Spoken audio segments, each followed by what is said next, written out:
Hello all. In our polity super simplified series మనం already national emergency అనే ఒక important టాపిక్ని స్టార్ట్ చేశాము.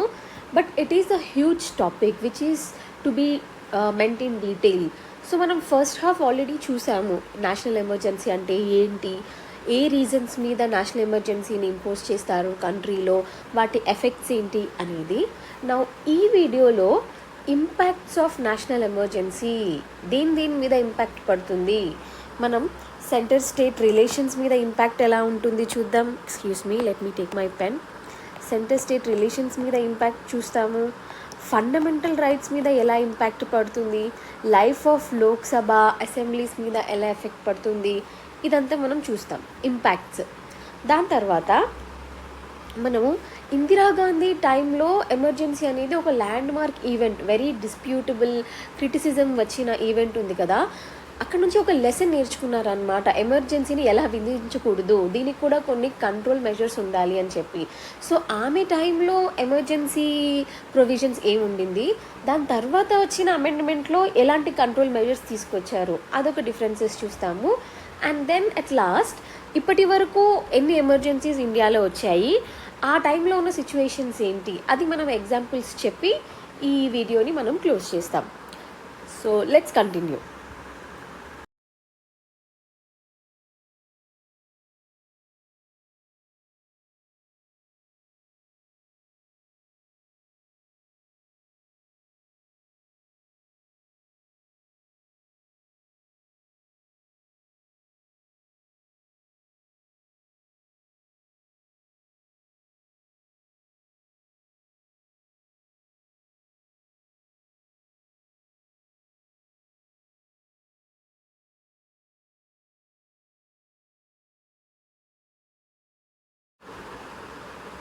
సో ఇంపాక్ట్స్ ఆఫ్ నేషనల్ ఎమర్జెన్సీలో ఫస్ట్ సెంటర్ స్టేట్ రిలేషన్స్ మీద ఎలా ఎఫెక్ట్ పడుతుంది అని. నిన్న డిస్కషన్ మీరు విని ఉంటే అక్కడ మనం ఏం డిస్కస్ చేసామంటే స్టేట్ గవర్నమెంట్ యొక్క పవర్స్ డిమినిష్ అయ్యి సెంటర్ అనేది పవర్ఫుల్ అవుతుంది. స్టేట్ గవర్నమెంట్స్ యొక్క పవర్స్ అన్నీ సెంటర్ తీసేసుకుంటుంది. ఎందుకంటే ఇండియా అంతా యూనిఫామ్గా ఒకటే ఫాలో అవ్వాలి కాబట్టి, ఒక దగ్గర నుంచి ఇండియాని డీల్ చేయడం ఈజీగా ఉంటుంది కాబట్టి, సిచ్యువేషన్ని డీల్ చేయడం ఈజీ కాబట్టి సెంటర్ పవర్ఫుల్ అవుతుంది. సో ఆ పర్స్పెక్టివ్లో మనం చూస్తే మనకి ఎగ్జిక్యూటివ్, లెజిస్లేచర్, జ్యుడిషియరీ అని 3 ఇంపార్టెంట్ ఆర్గన్స్ ఉంటాయి, రైట్? అందులో ఎగ్జిక్యూటివ్ అంటే ఏంటి, ఫస్ట్ లెజిస్లేచర్ అంటే ఏంటి అని చూస్తే మనకు బాగా అర్థమవుతుంది. ఇప్పుడు మన పార్లమెంట్ సెంటర్లో, అలాగే స్టేట్స్లో అసెంబ్లీ, ఎంపీస్, ఎమ్మెల్యేస్ ఉంటారు కదా, వీళ్ళందరూ కూర్చుని బిల్స్ గురించి డిస్కస్ చేసి వాటి మీద మాట్లాడి ఓట్లు వేసుకుని పాస్ చేస్తారు కదా. ఇలా తీసుకొచ్చే చట్టాలు, లాస్ ఉన్నాయి కదా, వీళ్ళందరినీ మనం లెజిస్లేచర్ అంటాం. ఎవరైతే లాస్ని పాస్ చేస్తున్నారో వాళ్ళని లెజిస్లేచర్ అని అంటాం. ఇప్పుడు పాస్ చేసిన లాస్ని ఎవరో ఒకరు ఇంప్లిమెంట్ చేయాలి కదా, అమలులోకి తీసుకురావాలి కదా. ఆ అమలులోకి తీసుకొచ్చే పీపుల్ని మనం ఎగ్జిక్యూటివ్ అంటాం. సో ఎగ్జిక్యూటివ్ ఏం చేస్తున్నారు, ఇంప్లిమెంట్ చేస్తున్నారు. ఒకవేళ ఆ ఇంప్లిమెంట్ చేసిన లాస్తో జనాలకి ప్రాబ్లం అయినా, ఏమైనా డిస్ప్యూట్స్ ఉన్నా, గ్రీవెన్సెస్ వచ్చినా ఎవరి దగ్గరికి వెళ్తారు, జ్యుడిషియరీ దగ్గరికి వెళ్తారు. సో కోర్ట్స్ ఏమో డిస్ప్యూట్ సెటిల్మెంట్ చేస్తాయి. సో మనకి ఈ సిస్టమ్ అనేది చాలా హ్యాపీగా వర్క్ అవుతుందన్నమాట. ఒకరు లాస్ చేస్తున్నారు, ఇంకొకరు లాస్ని ఇంప్లిమెంట్ చేస్తున్నారు, ఇంకొకరు ఏదైనా గొడవ వస్తే ఇంప్లిమెంటేషన్లో డిస్ప్యూట్ సెటిల్మెంట్ చేస్తున్నారు, రైట్? సో మనం ఇప్పుడు ఎగ్జిక్యూటివ్ పరంగా మాట్లాడుతున్నాం కదా. ఇప్పుడు మనకి స్టేట్ మెషినరీలో ఎగ్జిక్యూటివ్ అంటే ఎవరు ఉంటారు, ఐఏఎస్లు ఉంటారు, ఐపీఎస్లు ఉంటారు, బ్యూరోక్రసీ, రైట్? అయితే ఎమర్జెన్సీ టైంలో సెంటర్ నుంచి డైరెక్షన్స్ వస్తాయన్నమాట. ఏదైతే స్టేట్ గవర్నమెంట్ ఉంది కదా, అది సస్పెండ్ అయితే చేయరు, స్టేట్ గవర్నమెంట్ ఉంటుంది. కానీ స్టేట్ గవర్నమెంట్ యొక్క పవర్స్ ఏవైతే ఉన్నాయో అవన్నీ సెంటర్ తీసుకుంటుందన్నమాట. సో నార్మల్ టైమ్స్లో ఒక స్టేట్లో ఎలాంటివి తీసుకురావాలి, ఎలా ఇంప్లిమెంటేషన్ జరగాలి, ఎలా టెండర్స్ పాస్ చేయాలి, ఇవన్నీ మామూలుగా స్టేట్ గవర్నమెంట్ వాళ్ళు ఆ బ్యూరోక్రసీకి చెప్తుంటారు కదా. బట్ ఎమర్జెన్సీ టైంలో సెంట్రల్ గవర్నమెంట్ డైరెక్షన్స్ ఇస్తుంది అన్నమాట.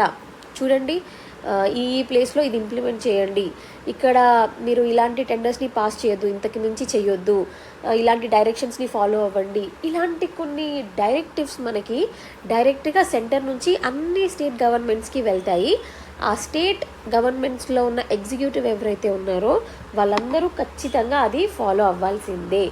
ఓకే, ఎందుకంటే మనం ఒక ఎమర్జెన్సీ డీల్ చేస్తున్నాం కదా, ఒక వార్ సిచ్యువేషను, ఒక అగ్రెషన్, లేకపోతే ఒక రెబిలియన్ని మనం డీల్ చేస్తున్నప్పుడు ఏ స్టేట్కి ఆ స్టేట్ ఎవరి దాళ్ళు పనిచేసుకుని ఎవరి ఒపీనియన్ వాళ్ళకుండి అలా కేఓస్ ఉంటే మనం ఆ సిచ్యువేషన్ ఈజీగా డీల్ చేయలేము, ఎప్పటికీ అది నడవదు, సొల్యూషన్ రాదు.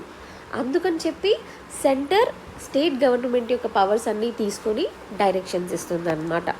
Okay, now so state governments are supervised by central government. చూడండి, మీకు స్టేట్మెంట్ బేస్డ్ క్వశ్చన్స్లో ఎమర్జెన్సీ టైంలో స్టేట్ గవర్నమెంట్స్ని సస్పెండ్ చేస్తారు అని ఇలాంటి స్టేట్మెంట్ వచ్చిందనుకోండి, అక్కడ కేర్ఫుల్గా ఉండాలి. సస్పెండ్ చెయ్యరు, ఎస్ స్టేట్ గవర్నమెంట్స్ ఉంటాయి, కాకపోతే వాళ్ళ పవర్స్ని సెంటర్ సబ్జ్యూమ్ చేసుకుంటుంది అన్నమాట. అదొకటి క్లారిటీ ఉండాలి మనకి. నెక్స్ట్ వచ్చేసి లెజిస్లేటివ్ షిఫ్ట్. లెజిస్లేచర్ అంటే ఏంటి? లా మేకింగ్. ఇందాకనే చెప్పాం కదా, లాస్ తయారు చేస్తారు. ఎవరు చేస్తున్నారు? సెంటర్లో అయితే పార్లమెంట్ చేస్తున్నారు, స్టేట్లో అయితే మనకి అసెంబ్లీస్ చేస్తున్నారు కదా. అయితే మామూలుగా మనకి ఈ ఇండియాలో ఎవరి పవర్స్ వాళ్ళకి డీలినియేట్ అయి ఉన్నాయన్నమాట. యూనియన్ లిస్ట్ అని చెప్పి ఒకటి ఉంటుంది, ఎక్కడైతే పార్లమెంట్ వాళ్ళు డీల్ చేయాల్సిన సబ్జెక్ట్స్ అన్నీ ఇందులో ఉంటాయన్నమాట. బ్యాంకింగ్, కరెన్సీ, ఫారెన్ రిలేషన్స్, ఇలాంటివి యూనియన్ లిస్ట్లో ఉంటాయి. అలాగే మనకి స్టేట్ లిస్ట్ అని చెప్పి ఇంకొకటి ఉంటుంది, వీళ్ళ సబ్జెక్ట్స్ వీళ్ళకు ఉంటాయన్నమాట. తర్వాత కాన్కరెంట్ లిస్ట్ అని చెప్పి ఇంకొకటి ఉంటుంది. ఇలా 3 స్ట్రక్చర్ ఉందన్నమాట. పవర్స్ అన్నీ ఎవరికి వాళ్ళకి డివైడ్ అయిపోయి, సబ్జెక్ట్స్ అన్నీ ఎవరి వాళ్ళకి డివైడ్ అయిపోయి. యూనియన్ లిస్ట్లో ఉన్న సబ్జెక్ట్స్ ఏమో పార్లమెంట్ లాస్ తీసుకొస్తుంది, స్టేట్ లిస్ట్లో ఉన్న సబ్జెక్ట్స్ ఏమో ఆయా రెస్పెక్టివ్ స్టేట్ గవర్నమెంట్స్ ఉంటాయి కదా, వాళ్ళు తీసుకొచ్చుకుంటారు, అంటే స్టేట్ అసెంబ్లీస్ చేసుకుంటారు. కాన్కరెంట్ లిస్ట్ మీద బోత్ పార్లమెంట్ లాస్ తీసుకురావచ్చు, స్టేట్ గవర్నమెంట్ లాస్ తీసుకురావచ్చు. కాకపోతే ఇద్దరికి మధ్యలో డిస్ప్యూట్ వచ్చిందనుకోండి, ఎవరిది విన్ అవుతుంది అంటే పార్లమెంటే విన్ అవుతుంది. ఓకే, సో ఇది మనం ఎక్కడ డిస్కస్ చేస్తాము? మనకి షెడ్యూల్ 7లో ఇలా పవర్ సబ్జెక్ట్ డిస్ట్రిబ్యూషన్ అనేది ఉంటుంది. దాని గురించి మనం తర్వాత వేరే సపరేట్ వీడియోలో చూస్తాం. బట్ మీకు బేసిక్స్ తెలియాలి కాబట్టి ఇలా చెప్తున్నాను, ఎవరి లిస్ట్ వాళ్ళకు ఉంది అని చెప్పి. అయితే ఎమర్జెన్సీ టైంలో స్టేట్ లిస్ట్లో ఉన్న సబ్జెక్ట్స్ని కూడా పార్లమెంట్ లాస్ పాస్ చేయవచ్చు. నార్మల్ టైమ్స్లో పార్లమెంటు ఓన్లీ యూనియన్ లిస్ట్ మీదనే లాస్ తీసుకొస్తుంది కదా, బట్ ఎమర్జెన్సీ టైంలో బోత్ యూనియన్ లిస్ట్ మీద, స్టేట్ లిస్ట్ మీద, కాన్కరెంట్ మీద, ఆల్మోస్ట్ అన్ని లిస్ట్లో సబ్జెక్ట్స్ మీద సెంటర్ లా మేకింగ్ చేయగలదు. ఆ పవర్ దానికి వస్తుందన్నమాట. ఓకే, సో అయితే ఇక్కడ మనకు ఒక డౌట్ రావచ్చు, ఎప్పటి వరకు ఆ లాస్, పార్లమెంట్ చేసిన లాస్ ఆ స్టేట్లో ఆపరేషన్లో ఉంటాయి అని చెప్పేసి. సో ఎనీవేస్ ఎమర్జెన్సీ ఉన్నప్పుడు ఆ లాస్ ఆపరేషన్లో ఉంటాయి. అయితే ఇమాజిన్ ఎమర్జెన్సీ సిచ్యువేషన్ అయిపోయింది, ఇప్పుడు ఎమర్జెన్సీ అయిపోయిన 6 నెలల వరకు ఆ పార్లమెంట్ చేసిన లాస్ వ్యాలిడ్ ఉంటాయి, ఆపరేషన్లో ఉంటాయి. 6 months అయిపోగానే ఆటోమేటిక్గా పార్లమెంట్ ఏవేవైతే స్టేట్ లిస్ట్ మీద లాస్ చేసిందో అవన్నీ నల్ అండ్ వాయిడ్ అయిపోతాయి. ఓకేనా, ఎమర్జెన్సీ ఉన్నంత వరకు, ఎమర్జెన్సీ అయిపోయిన 6 నెలల వరకు వ్యాలిడ్ ఉంటాయి, 6 నెలల తర్వాత అవి వాయిడ్ అయిపోతాయి అన్నమాట. అయితే మీకు ఇంకొక డౌట్ రావాలి, పార్లమెంట్ సంవత్సరం మొత్తం కూర్చొని బిల్ పాసింగ్ ఇదంతా చెయ్యదు, వాళ్ళు కొన్ని సెషన్స్లో కూర్చుంటారు. ఫర్ ఎగ్జాంపుల్ మనకి బడ్జెట్ సెషన్ అని ఉంటుంది, మీరు న్యూస్లో వింటూ ఉంటారు కదా, బడ్జెట్ సెషన్స్ డిస్కస్ చేస్తూ ఉంటారు. Budget session, monsoon session, winter session, ఇలా 3 సెషన్లు ఉంటాయి. ఆయా సెషన్స్లో కొన్ని రోజులు అనుకొని వాళ్ళు కూర్చొని బిల్స్ పాస్ చేస్తూ ఉంటారు.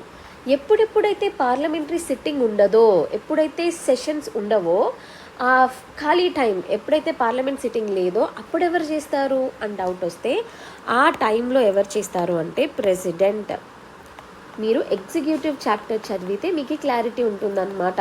పార్లమెంట్ సెషన్లో లేనప్పుడు లా మేకింగ్ ఎవరు చేస్తారు అంటే ప్రెసిడెంట్ అనేవాడు ఆర్డినెన్స్ రూపంలో లా మేకింగ్ చేస్తారనమాట ఆ టైంలో. సో ఎమర్జెన్సీలో కూడా అదే అప్లై అవుతుంది. పార్లమెంట్ సెషన్లో లేకపోతే స్టేట్ లిస్ట్ మీద ప్రెసిడెంట్ ఆర్డినెన్స్ని ఇష్యూ చేయొచ్చు. ఓకేనా? అది కూడా సేమ్ ఎమర్జెన్సీ అయిపోయే 6 నెలల వరకు ఉంటుంది. 6 నెలల తర్వాత వాయిడ్ అయిపోతుంది అనమాట. All right. సో ఇది లెజిస్లేటివ్ స్పియర్లో, లా మేకింగ్ స్పియర్లో ఎమర్జెన్సీ టైంలో ఎలా ఉంటుంది అని. పార్లమెంట్ అనేది, సెంట్రల్ గవర్నమెంట్ అనేది పవర్ఫుల్ అవుతుందన్నమాట. తర్వాత లాస్ట్గా financial control. Excuse me, let me just rub the slide. Financial control అంటే ఏంటి? Money fabric. ఇప్పుడు మనకి ఫినాన్స్ కమిషన్ అని చెప్పేసి ఒక బాడీ ఉంది, లైక్ ఒక కాన్స్టిట్యూషనల్ బాడీ ఉంది. వాళ్ళ మెయిన్ పని ఏంటి? సెంటర్కి స్టేట్కి మధ్యలో ఆ ట్యాక్స్ రెవెన్యూస్ ఎలా డిస్ట్రిబ్యూట్ చేయాలి అని చెప్పి. ఫర్ ఎగ్జాంపుల్, సెంటర్ దగ్గర వచ్చిన మనీ మొత్తం 100% ఉందనుకోండి, అందులో ఎంత మనీని మనం స్టేట్స్కి డివైడ్ చేయాలి అని డిసైడ్ చేస్తుంది ఎవరు? Finance commission. అయితే ఈ పవర్, ఈ ట్యాక్సెస్ డిస్ట్రిబ్యూషన్, ఈ మనీ డిస్ట్రిబ్యూషన్ ఏదైతే ఉందో ఎమర్జెన్సీ టైంలో ఫైనాన్షియల్ స్పియర్లో ఎలా ఎఫెక్ట్ అవుతుంది అంటే అది కూడా ప్రెసిడెంట్ చేతుల్లోకి వెళ్తుందన్నమాట. President can modify this distribution of revenues. Modify అంటే ఏంటి? మనీని తక్కువ పంపించవచ్చు, రైట్? లేకపోతే మనీ కొన్నిసార్లు మొత్తమే పంపించకుండా ఉండొచ్చు, దాన్ని రెడ్యూస్ చేయొచ్చు, క్యాన్సిల్ చేయొచ్చు రెవెన్యూస్ని అనమాట. ఎవరెవరికి మధ్యలో? సెంటర్ నుంచి స్టేట్స్కి. అగైన్ ఇది ఎప్పటి వరకు కంటిన్యూ అవుతుంది అని డౌట్ రావచ్చు. ఇమాజిన్, మనకు ఒక ఫైనాన్షియల్ ఇయర్ అంటే ఏంటి చెప్పండి? ఫర్ ఎగ్జాంపుల్, April 1, 2022 నుంచి March 31, 2023 ఒక ఫైనాన్షియల్ ఇయర్ అనుకుందాం. ఈ టైం పీరియడ్లో ఎమర్జెన్సీ వచ్చింది. ఎప్పటి నుంచి? ఒక మే నుంచి డిసెంబర్ వరకు ఎమర్జెన్సీ నడిచింది. All right. ఎమర్జెన్సీ టైంలో ఫినాన్సెస్ని కొంచెం జాగ్రత్తగా కాపాడుకోవాలి కాబట్టి ప్రెసిడెంట్ స్టేట్ గవర్నమెంట్స్కి తక్కువ మనీ వెళ్ళాలి, లేకపోతే కొన్నిటికి ఇవ్వాల్సిన అవసరమే లేదు, అలాంటి డెసిషన్ తీసుకున్నారనుకోండి, అది ఆ పర్టికులర్ ఫైనాన్షియల్ ఇయర్ మొత్తానికి అప్లై అవుతుందన్నమాట. పార్ట్ ఆఫ్ ది ఇండియాలో అయినా చేయొచ్చు, పూరా మొత్తం ఇండియాలో కూడా ఇలాంటి చేంజ్ తీసుకురావచ్చు. అయితే మొత్తం April 1 నుంచి March 31 వరకు ఫినాన్షియల్ కంట్రోల్ అనేది ఇంప్లిమెంట్ అవుతుంది. మళ్ళీ కొత్త ఫినాన్షియల్ ఇయర్ స్టార్ట్ అవుతుంది కదా, అప్పుడు ఎప్పటిలాగే నార్మల్ అయిపోతుంది. ఓకేనా? చూడండి, ఎమర్జెన్సీ ఇక్కడ డిసెంబర్కే ఎమర్జెన్సీ అయిపోయింది, కానీ మనకి ఆ మనీ తక్కువ పంపించడము, క్యాన్సిల్ చేయడం అనేది పూరా మొత్తం ఫైనాన్షియల్ ఇయర్ మొత్తం అప్లికబుల్ ఉంటుంది, అప్ టు మార్చ్ ఎండింగ్ వరకు. ఓకేనా? I hope you understood. So ఇది impact of emergency on centre state relations, legislature, executive and financial స్పియర్లో. Next, what is the impact on Lok Sabha and state assembly duration? ఇప్పుడు చూడండి, మనకు తెలుసు elections every 5 yearsకి జరుగుతాయి. అంటే ఒక లోక్సభ యొక్క టెన్యూరు 5 years అని చెప్పొచ్చు, అసెంబ్లీ యొక్క టెన్యూరు 5 years అని చెప్పొచ్చు. అయితే 5 years అవ్వొస్తుంది, ఇంకా లోక్సభ డిజాల్వ్ అయిపోతుంది, మళ్ళీ ఫ్రెష్ ఎలక్షన్స్ జరుగుతాయి, కొత్త లోక్సభ వస్తుంది కదా. బట్ ఆ 5th yearలో ఆల్రెడీ ఎమర్జెన్సీ నడుస్తుంది ఇండియాలో. అంత టైట్ సిచ్యువేషన్లో ఉన్నప్పుడు, ఇండియా అంతా ఒక స్ట్రిక్ట్ అబ్జర్వెన్స్లో ఉన్నప్పుడు ఎలక్షన్స్ పెట్టడం సాధ్యం అవుతుందా? మనకి మ్యాండేట్ రావాలి, ప్రచారాలు జరుగుతాయి, సో మచ్ ఆఫ్ ఓటింగ్ రావాలి, ఇదంతా పెద్ద ప్రాసెస్. అది ఎమర్జెన్సీ టైంలో కష్టం కదా. మరి అలాంటప్పుడు ఎలాంటి ప్రొవిజన్ ఉంది మనకి అంటే, ఇఫ్ ఎమర్జెన్సీ నడుస్తుంది, ఎలక్షన్స్ కష్టం అని అనుకుంటే ఒక 1 year వరకు లోక్సభ టర్మ్ని ఎక్స్టెండ్ చేయొచ్చు అనమాట. All right. మళ్ళీ 1 year గడిచింది, ఇంకా కూడా ఎమర్జెన్సీ సిచ్యువేషన్ అలాగే ఉందనుకోండి, మళ్ళీ 1 year వరకు ఎక్స్టెండ్ చేయొచ్చు. అలా 1 year ఎక్స్టెండ్ చేయొచ్చు లోక్సభ లైఫ్ని. Same with assembly also. ప్రతి స్టేట్కి ఒక అసెంబ్లీ ఉంటుంది కదా, వాళ్ళది కూడా ఎమర్జెన్సీ ఉన్న టైంలో ఎవ్రీ 1 year ఎక్స్టెండ్ చేసుకుంటూ వెళ్ళొచ్చు లైఫ్ని. బట్ ఇమాజిన్, ఎమర్జెన్సీ ఉన్నప్పుడు 1 year ఎక్స్టెండ్ చేస్తున్నాం, మరి ఎమర్జెన్సీ అయిపోయింది అనుకోండి, అప్పుడు ఏం చేయాలి అంటే 6 మంత్స్, మ్యాక్సిమం 6 మంత్స్ ఆగుతాం. 6 మంత్స్ అవ్వగానే ఇమ్మీడియట్లీ ఎలక్షన్స్ పెట్టి కొత్త లోక్సభని ఎన్నుకోవాలి. ఓకేనా? బికాజ్ మనకి ఉండాల్సిన టైం 5 ఇయర్సే, కానీ ఎమర్జెన్సీ ఉందని చెప్పి 6 ఇయర్స్ చేస్తున్నాం, ఇంకా ఎమర్జెన్సీ ఉందని చెప్పి 7 ఇయర్స్ చేస్తున్నాం. సంహౌ ఎమర్జెన్సీ అయిపోయింది, వెంటనే 6 నెలలు టైం అంతే, మ్యాక్స్ టు మ్యాక్స్ 6 నెలల్లో మనం కొత్త ఎలక్షన్స్ పెట్టుకొని కొత్త లోక్సభని, కొత్త అసెంబ్లీని ఎన్నుకోవాలన్నమాట.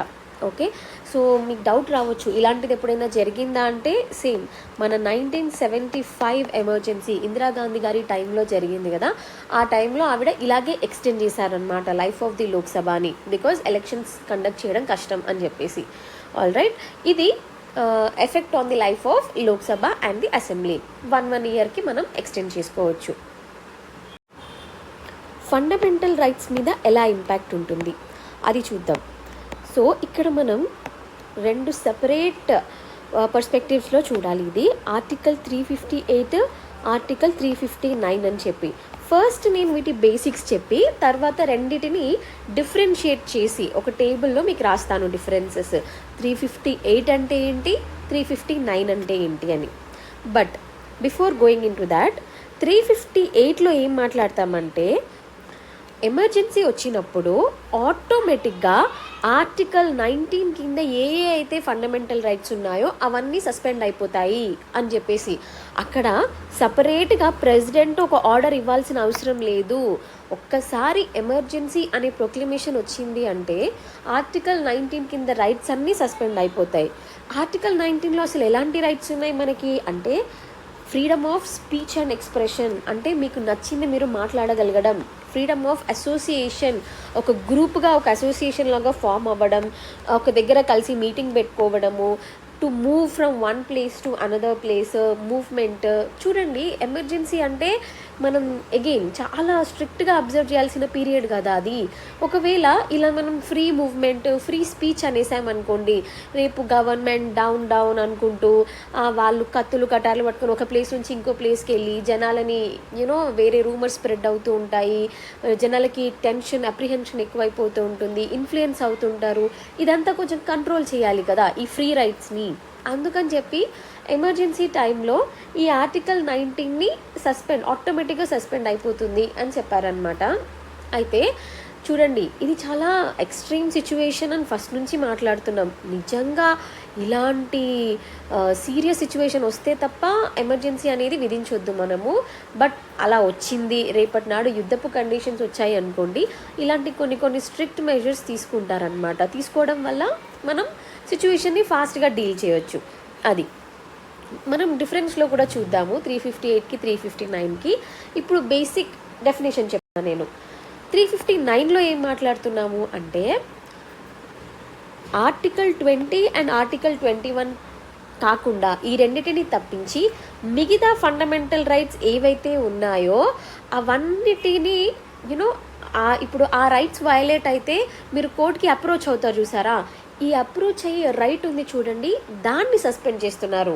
ఫండమెంటల్ రైట్స్ని సస్పెండ్ చేయట్లేదు. ఓకేనా, ఫండమెంటల్ రైట్స్ ఉంటాయి, బట్ ఒకవేళ అవి మీకు వయలేట్ అయినా సరే మీరు కోర్టుకి వెళ్ళలేరు. మీకు ఆ పవర్ ఒక్కటి సస్పెండ్ అయిందనమాట, కోర్టుకి వెళ్ళే పవర్.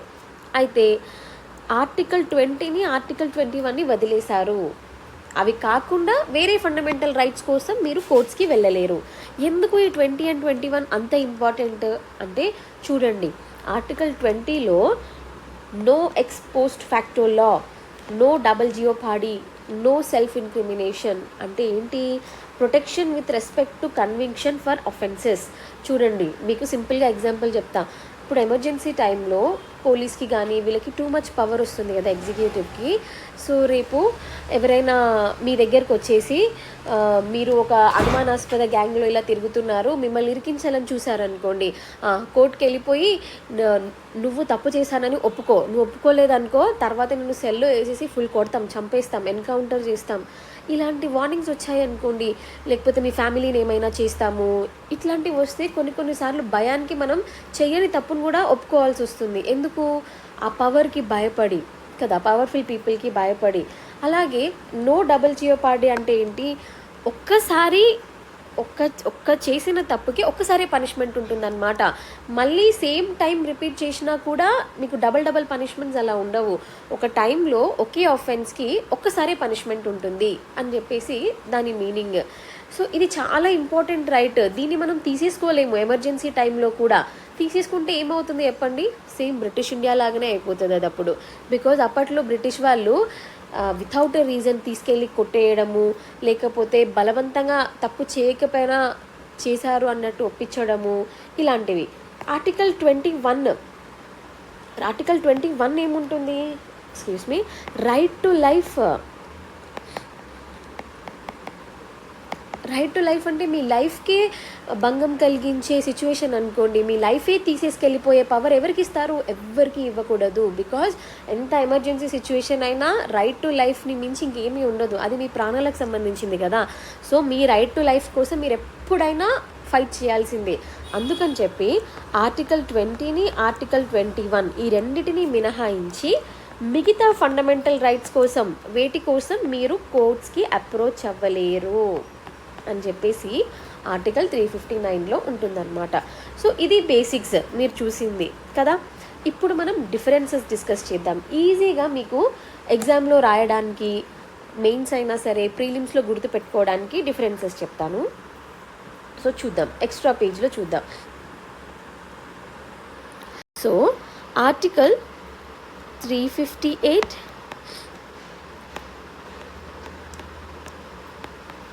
ఆర్టికల్ 359 ఈ రెండిటికి మనం డిఫరెన్సెస్ చూస్తే ఈ టాపిక్ ఈజీగా అర్థమవుతుంది. 358లో ఏమవుతుంది? ఆర్టికల్ 19 కింద ఉన్న రైట్స్ అన్నీ ఆటోమేటిక్గా మనకి సస్పెండ్ అవుతున్నాయి ఎమర్జెన్సీ రాగానే. ఓకే, ఆటోమేటికలీ ప్రెసిడెంట్ ఏ ఆర్డర్ ఇవ్వట్లేదు. ఎమర్జెన్సీ అనగానే ఇంకా మీరు రాసేసుకోండి, ఆర్టికల్ 19 సస్పెండెడ్. 359లో ఏంటి అనంటే 2021ని మినహాయించి మిగతా ఫండమెంటల్ రైట్స్ ఏవైతే ఉన్నాయో వాటి ఎన్ఫోర్స్మెంట్ మాత్రమే సస్పెండ్ అవుతుంది. ఆ ఫండమెంటల్ రైట్స్ ఉంటాయి మిగతావి, కాకపోతే అవి వైలేట్ అయినా కూడా మీరు కోర్ట్కి అప్రోచ్ అవ్వలేరు. జస్ట్ ఆ పర్టికులర్ పవర్ మాత్రం మీకు సస్పెండ్ అయిందనమాట. All right. అయితే ఇక్కడ ఏ రైట్స్ని సస్పెండ్ చేస్తున్నాము అని చెప్పి ప్రెసిడెంట్ తన ఆర్డర్లో మెన్షన్ చేస్తాడు. ఓకేనా, ఇక్కడ ఒక ప్రెసిడెన్షియల్ ఆర్డర్ ఇంపార్టెంట్. ఏ రైట్స్ని మేము ఎమర్జెన్సీ టైంలో సస్పెండ్ చేయాలనుకుంటున్నాము అని ప్రెసిడెంట్ ఆర్డర్లో ఉంటాయో అవి మాత్రమే, వాటి ఎన్ఫోర్స్మెంట్ మాత్రమే సస్పెండ్ అవుతుంది. ఓకే, నా ఇంకొక డిఫరెన్స్ చూద్దాం. ఇప్పుడు ఆర్టికల్ 19 అనేది త్రూ అవుట్ ది ఎమర్జెన్సీ, మొత్తం ఎమర్జెన్సీ ఉన్నంత వరకు సస్పెండ్ అయి ఉంటుంది. కానీ ఈ 359 కింద ఉన్న ఫండమెంటల్ రైట్స్ ఉన్నాయి కదా, వాటి సస్పెన్షన్ త్రూ అవుట్ అయినా ఉండొచ్చు, తక్కువ టైం షార్ట్ టైంలో ఉండొచ్చు. కొన్ని నెలలకే ప్రెసిడెంట్ కనిపించింది అనుకోండి, ఇట్స్ ఓకే, ఫండమెంటల్ రైట్స్ని సస్పెండ్ చేయాల్సిన అవసరం లేదు, వాటి నార్మల్గానే ఉంచుదాము అని అనిపిస్తే మళ్ళీ కొత్త ప్రెసిడెంట్ ఆర్డర్లో ఆయన చెప్తాడు, నేను ఏవేవైతే అంతకుముందుకు సస్పెండ్ చేస్తా అని చెప్పానో వాటన్నిటినీ నార్మల్సీకి తీసుకొస్తున్నాము అని చెప్పి ఇలాంటి ఒక ఆర్డర్ తీసుకురావచ్చు. ఓకేనా, నెక్స్ట్ అయితే మనకి 44th అమెండ్మెంట్ ఇందిరాగాంధీ టైం తర్వాత వచ్చిన కొత్త గవర్నమెంట్ వాళ్ళు ఈ ఎమర్జెన్సీని కంట్రోల్ చేయాలి, ఇది చాలా పవర్ఫుల్ వెపన్ ఉంది అని చెప్పేసి చేంజెస్ తీసుకొచ్చారు కదా. అందులో ఏం చెప్పారంటే ఆర్టికల్ 358 కింద 19 కింద ఫండమెంటల్ రైట్స్ని మనం సస్పెండ్ చేస్తున్నాం కదా, అవి only war and external aggression, ఈ రెండు రీజన్స్, బయట నుంచి మనకి థ్రెట్స్ వచ్చినప్పుడు మాత్రమే ఆర్టికల్ 19ని సస్పెండ్ చేయాలి.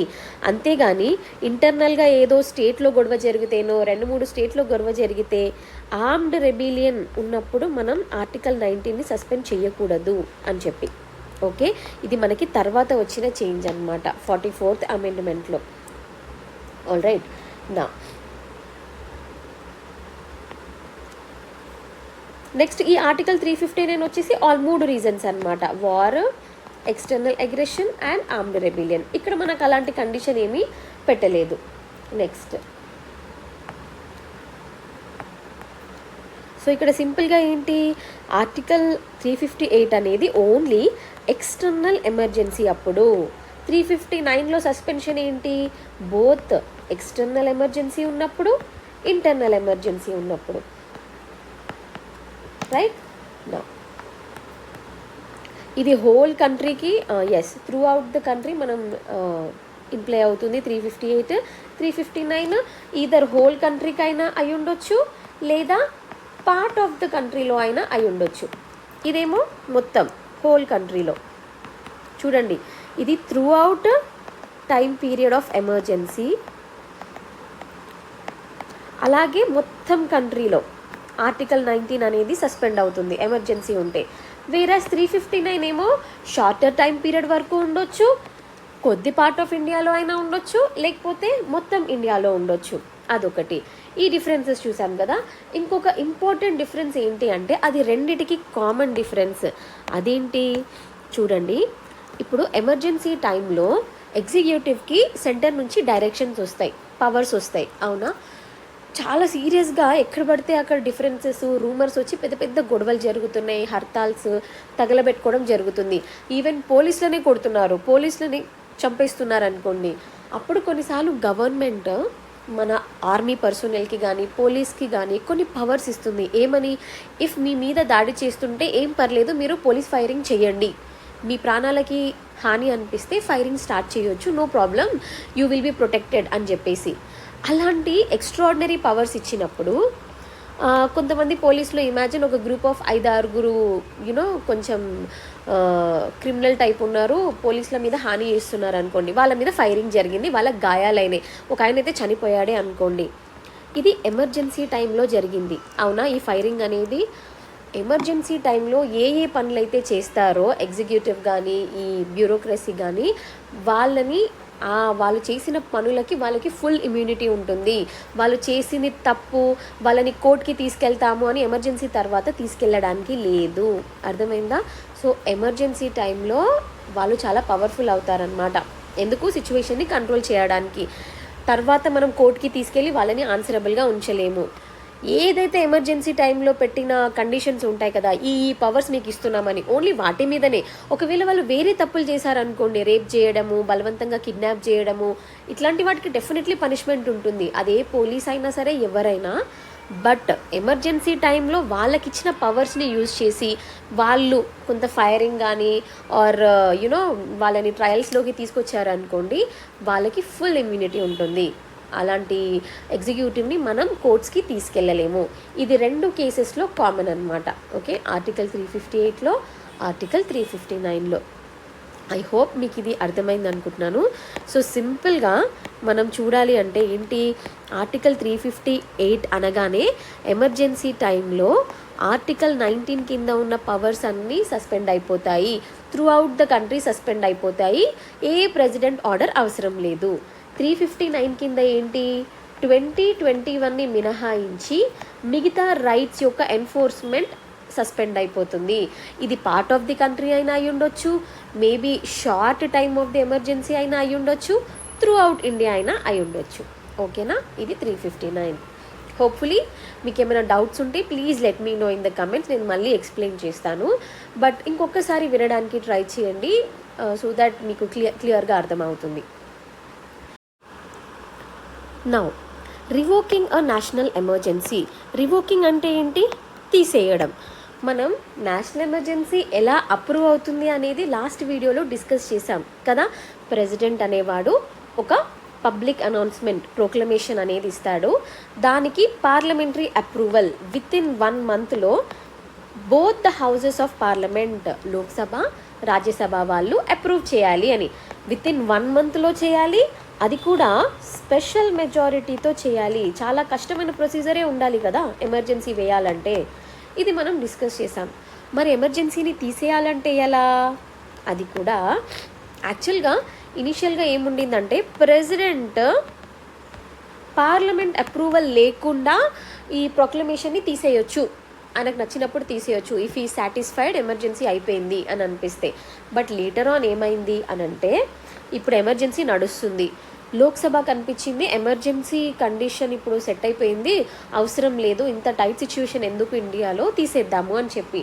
అప్పుడు లోక్సభలో ఒక రెజల్యూషన్ పాస్ అయిందనుకోండి, ఈ ఎమర్జెన్సీ వద్దు అని చెప్పేసి, అలా రెజల్యూషన్ పాస్ అయినా కూడా ప్రెసిడెంట్ ఆ ప్రొక్లమేషన్ని వెనక్కి తీసుకోవాలి, ఎమర్జెన్సీని ఆపేయాలన్నమాట, రివోక్ చేయాలి. అయితే ముందు లోక్సభకి ఇలాంటి పవర్ లేదు, బట్ తర్వాత లోక్సభకి పవర్ ఇచ్చారు. చూడండి, ఇక్కడ ఓన్లీ లోక్సభకే ఆ పవర్ ఉంది. ఇక్కడ డిఫరెన్స్ క్లియర్గా అర్థమవుతుందా? అప్రూవ్ చేయాలంటేనేమో 2 హౌసెస్ అప్రూవ్ చేయాలి, లోక్సభ ప్లస్ రాజ్యసభ. కానీ తీసేయాలంటే ఓన్లీ లోక్సభ చెప్తే చాలు, ప్రెసిడెంట్ ఎమర్జెన్సీ ప్రొక్లమేషన్ తీసేస్తాడు. బికాజ్ లోక్సభలో మనకి డైరెక్ట్గా పీపుల్ చేత ఎన్నుకోబడ్డ పీపుల్ ఉన్నారు కదా, ప్రాసెస్ తొందరగా అయిపోవాలి. ఎమర్జెన్సీ తీసేయడము అంటే మంచి విషయమే కదా, టైట్ సిచ్యువేషన్ని తొందరగా క్లియర్ చేయడం. సో ఒక్క లోక్సభ అప్రూవల్ అనేది సరిపోతుందన్నమాట. సో ప్రాసెస్ ఎలా జరుగుతుంది అని అంటే, 1 second, let me clear the wait, I will go to next page. Process ఎలా అంటే, ఇప్పుడు పార్లమెంట్ అంటే లోక్సభ రాజ్యసభ కదా, ఇక్కడ మనం రివోకింగ్ గురించి మాట్లాడుతున్నాం కాబట్టి లోక్సభ సెషన్లో ఉన్నప్పుడు, లోక్సభ సెషన్లో లేనప్పుడు, 2 కేసెస్లో ఎలా రివోకింగ్ జరుగుతుంది అని అంటే, సెషన్లో ఉన్నారు అంటే ఏ బడ్జెట్ సెషనో, మాన్సూనో, వింటర్ సెషన్ నడుస్తుంది, అందరూ మంచిగా ఎవ్రీడే వస్తున్నారు, సీటింగ్ జరుగుతుంది, డిస్కషన్స్ జరుగుతున్నాయి. సెషన్లో ఉంటే ఏమవుతుంది, హెడ్ ఆఫ్ ది లోక్సభ ఎవరు మనకి, స్పీకర్ కదా, ఆయననే leader of the house. So ఈ స్పీకర్ ఎవరైతే ఉన్నారో ఆయనకి ఒక 10%, around 1/10 of the strength of the Lok Sabha ఉంటారు కదా, ఎంతమంది అయితే వస్తారో ఆ 1/10 పీపుల్ ఒక నోటీస్ లాగా ఇచ్చారనుకోండి, ఎవరికి, స్పీకర్కి, సార్ 1/10 పీపుల్ మాకు అనిపిస్తుంది ఎమర్జెన్సీ ఇంకా అవసరం లేదు తీసేయాలని, ప్లీజ్ మీరు ఒక రిజల్యూషన్ని తీసుకురండి మా రిక్వెస్ట్ని మన్నించి, సో దట్ మేము ఆ రిజల్యూషన్ మీద ఓట్ చేసుకుంటాము, ఎమర్జెన్సీని తీసేయొచ్చు అని చెప్తారనమాట స్పీకర్కి. వేరాజ్ లోక్సభ సెషన్లో లేదనుకోండి, అప్పుడు ఎవరు పవర్ఫుల్ ఉంటారు, ప్రెసిడెంట్ ఉంటాడు కదా, ప్రెసిడెంట్ ఆర్డినెన్సెస్ ఇస్తూ ఉంటాడు కదా సెషన్లో లేకపోతే. ప్రెసిడెంట్కి అగైన్ 1/10 పీపుల్ నోటీస్ పంపిస్తారు, సార్ మేము సెషన్లో లేము, బట్ 1/10 పీపుల్ మేము డిసైడ్ అయ్యాము ఇలా ఎమర్జెన్సీని తీసేద్దాము అని చెప్పేసి, సో మీరు ఒక సిట్టింగ్కి పిలిపించండి, ఓకే, మీరు ఒక సిట్టింగ్కి అరేంజ్ చేస్తే మేమందరం ఒక స్పెషల్ మీటింగ్లో కలుస్తాము, కలిసి రెజల్యూషన్లో ఓట్ చేసి ఎమర్జెన్సీ తీసేసుకుంటాము అని చెప్పేసి. ఓకే, ఈ స్పెషల్ సెషన్ అనేది ఏదైతే ఉందో అది వితిన్ 14 days కండక్ట్ చేయాలన్నమాట ప్రెసిడెంట్. ఓకే, అలాంటి రిక్వెస్ట్ వస్తే కనుక 14 రోజుల్లో అలాంటి స్పెషల్ సెషన్ని పిలవాలి.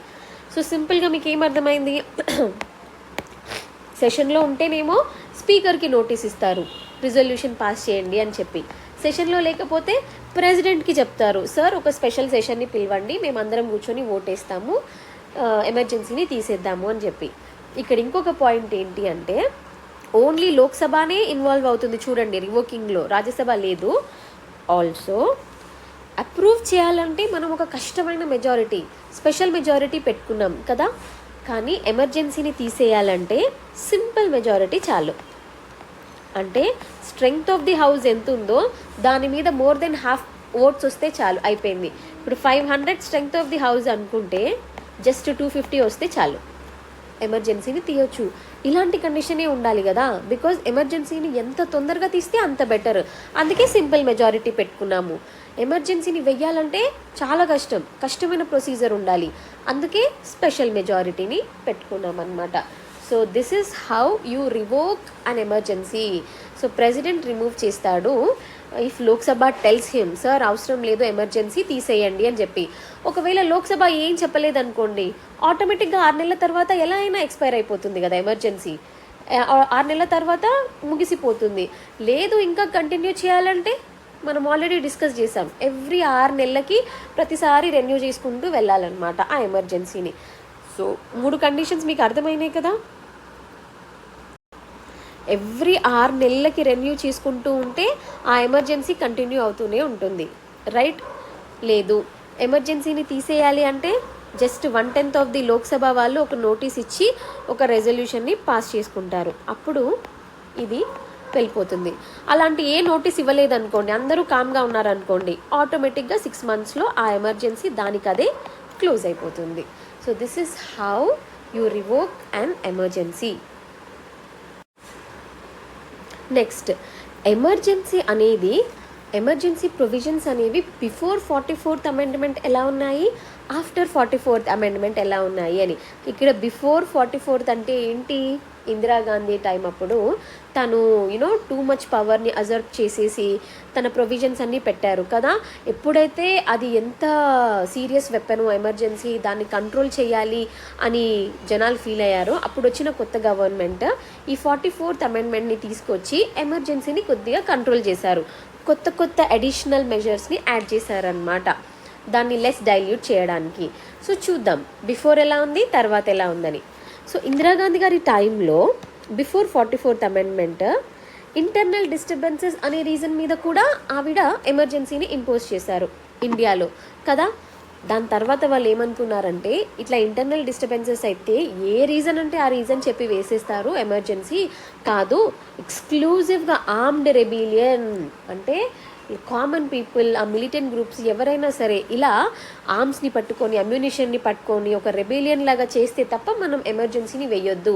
ఏదో ఊరికే ఇంటర్నల్ డిస్టర్బెన్స్ ఉంది కదా అని చెప్పేసి టక్కున ఎమర్జెన్సీ వేయొద్దు, ఫస్ట్ ఆ సిచ్యువేషన్ని నార్మల్గా కంట్రోల్ చేయడానికి ట్రై చేయాలి అని చెప్పి ఈ వర్డ్ని తీసుకొచ్చారు. ఇక నుంచి ఇంటర్నల్ డిస్టర్బెన్స్ అనే వర్డ్ ఉండదు, దాని ప్లేస్లో ఆర్మ్డ్ రెబిలియన్ అనే వర్డ్ని మార్చారు 44th అమెండ్మెంట్లో. సెకండ్, ఇందిరాగాంధీ గారి టైంలో తన ఓన్గా ప్రెసిడెంట్ గారికి కాల్ చేసేసి చలో ఎమర్జెన్సీని డిక్లేర్ చేయండి అని ఆమె సజెస్ట్ చేశారు. క్యాబినెట్ రికమెండేషన్ కూడా తీసుకోలేదు. 44thలో ఏం చేశారు, ఒక ప్రైమ్ మినిస్టర్ ఇది సజెస్ట్ చేయాలంటే ఖచ్చితంగా క్యాబినెట్ని కన్సల్ట్ చేసి వాళ్ళ పర్మిషన్ వాళ్ళతో డిస్కస్ చేసి వాళ్ళ రిటర్న్ రికమెండేషన్ తీసుకోవాలి. ఎప్పుడైతే క్యాబినెట్ అండ్ ప్రైమ్ మినిస్టర్ నుంచి రిటర్న్ రికమెండేషన్ వస్తుందో అప్పుడే ప్రెసిడెంట్ ప్రొక్లమేషన్ చేయాలి, లేకపోతే చెయ్యొద్దు అనే కండిషన్ని యాడ్ చేశారు. తర్వాత ఫస్ట్ ఏముంది, ప్రొక్లమేషన్ ఇచ్చాక ప్రెసిడెంట్ పార్లమెంటు 2 నెలల్లో అప్రూవ్ చేయాలి అనేసి ఫస్ట్ ఉండే కండిషన్. 44th అమెండ్మెంట్లో 2 నెలలు, అంత లేట్ అవ్వకూడదు, అంత టైం వేస్ట్ చేయొద్దు, విత్ ఇన్ 1 monthలో అప్రూవ్ చేయాలి ఒకవేళ నిజంగా ఎమర్జెన్సీ కంటిన్యూ చేయాలంటే అని చెప్పి. ఓకేనా, 2 monthsని 1 monthకి కుదించేశారు. తర్వాత ముందు ఫస్ట్ ఎమర్జెన్సీ అప్పుడు ఇందిరాగాంధీ గారి టైంలో అప్రూవ్ చేయాలంటే సింపుల్ మెజారిటీ, అంటే just more than half of the strength of the house votes వస్తే చాలు ఎమర్జెన్సీ అనేది స్టార్ట్ అయిపోతుంది. కానీ తర్వాత నో దానికి కష్టమైన ప్రొసీజర్ ఉండాలి, ఇంత ఈజీగా మెజారిటీ పెట్టేయొద్దు అని చెప్పి స్పెషల్ మెజారిటీ అనే కండిషన్ని తీసుకొచ్చారు. ఓకే, మనం స్పెషల్ మెజారిటీ కూడా డీటెయిల్గా డిస్కస్ చేసాం లాస్ట్ క్లాస్లో.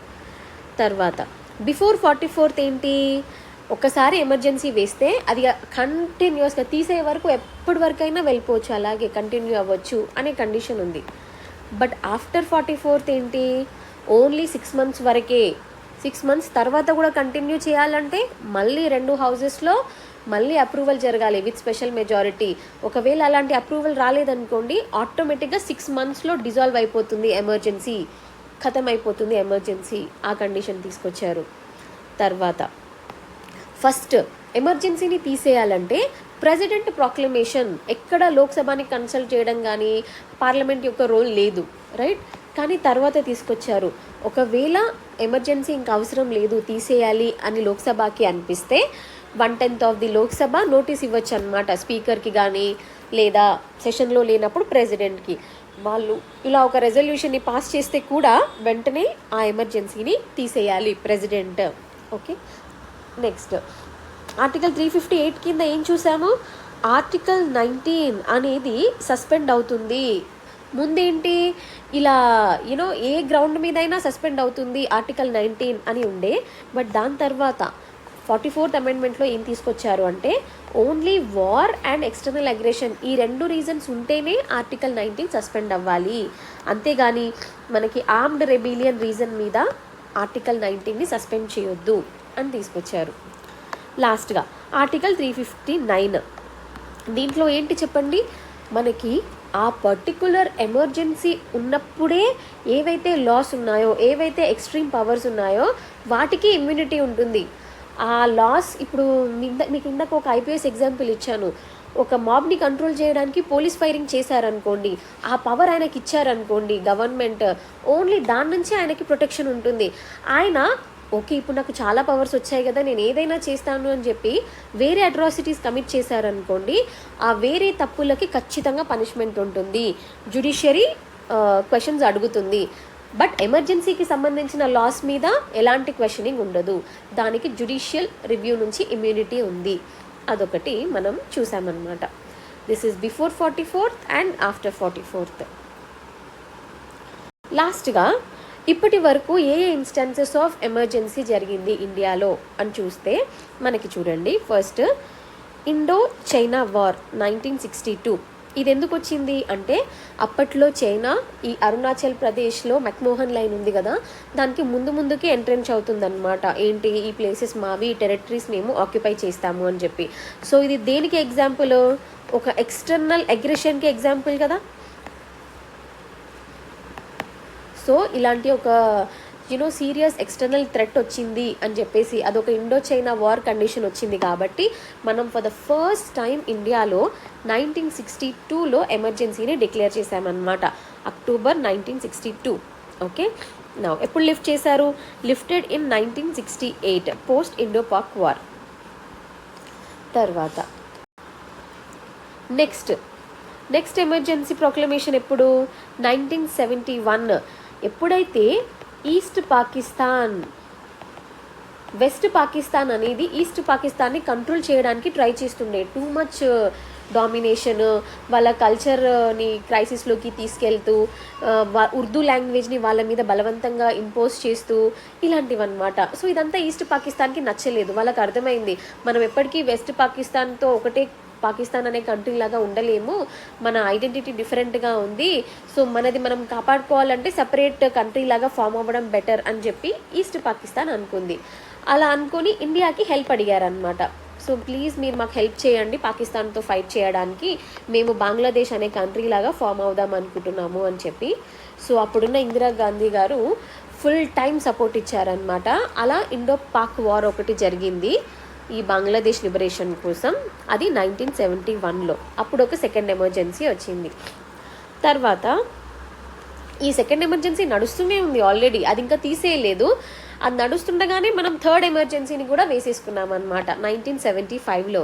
ఇదే రీజన్ మీద, ఇంటర్నల్ డిస్టర్బెన్సెస్ అనే రీజన్ మీద. మీకు నిన్న చాలా డీటెయిల్డ్గా చెప్పాను. ఎప్పుడైతే అలహాబాద్ హైకోర్టు జడ్జిమెంట్ వచ్చిందో, ఇందిరాగాంధీ గారి ఎలక్షన్ వాయిడ్, ఆమె మాల్ ప్రాక్టీసెస్ యూజ్ చేశారు, ఎలక్షన్ కరెక్ట్ కాదు, ఆమె దిగిపోవాలి యాజ్ అన్ ఎంపీ, అలాంటి జడ్జిమెంట్ రాగానే ఆమె వెంటనే ద వెరీ నెక్స్ట్ డేనే ఇలాంటి ఎమర్జెన్సీని ప్రెసిడెంట్కి కాల్ చేసి ఇంపోజ్ చేయించారనమాట. సో అది థర్డ్ ఎమర్జెన్సీ. దాని తర్వాత మళ్ళీ మనకి ఎటువంటి ఎమర్జెన్సీ రాలేదు, బికాజ్ మనం 44th అమెండ్మెంట్ టైంకి ఎలాంటి మెజర్స్ తీసుకొచ్చుకున్నాం, చాలా కంట్రోల్ చేసాం కదా ఈ ఎమర్జెన్సీ అనే సీరియస్ సిచ్యువేషన్ని. సో అప్పుడు అందరూ డిసైడ్ అయ్యారు, దీంతో ఇట్స్ అ బ్యాడ్ నోషన్, చాలా సీరియస్ సిచ్యువేషన్ వస్తే తప్ప ఎమర్జెన్సీ అనే ఆయుధాన్ని మనం వాడొద్దు. సో ఏమైనా ఉంటే మనకున్న పర్సోనెల్తో, ఎగ్జిక్యూటివ్తో, ఆర్మీ, పోలీస్తో కూర్చొని మనం కన్సెన్సెస్తో డిస్కస్ చేసుకోవాలి, కానీ ఇలాంటి ఎమర్జెన్సీలు వద్దు అన్నట్టు తర్వాత డిసైడ్ అయ్యారు. So that's how we had 3 emergencies so far. We hope no emergency will come in future. So yep, thank you. This is about national emergency in nutshell. We will continue this series with another important topic later. Thank you.